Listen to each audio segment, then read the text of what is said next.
Hey Wit. Welcome to my video workshop featuring Oscar the dog. Oscar lives across the street from me, and when I first saw him, I thought, oh my goodness, this is such a beautiful dog. I just have to paint him. Oscar. Oscar.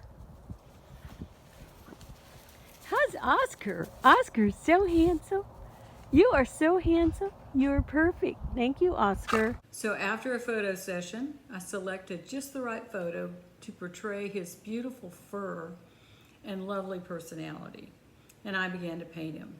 In this video, I'm going to show you how to create that golden fur and paint his beautiful eyes, along with some other tips and tricks on how to paint dog tags and bandanas.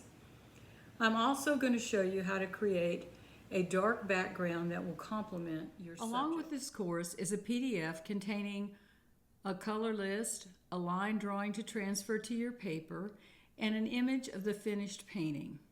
Also, don't forget to watch the introductory videos that are also free that will give you lots of hints and tips on how to use pastels.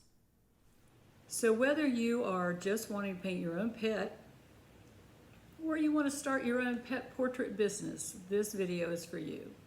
I hope you enjoy it and let me know what you think.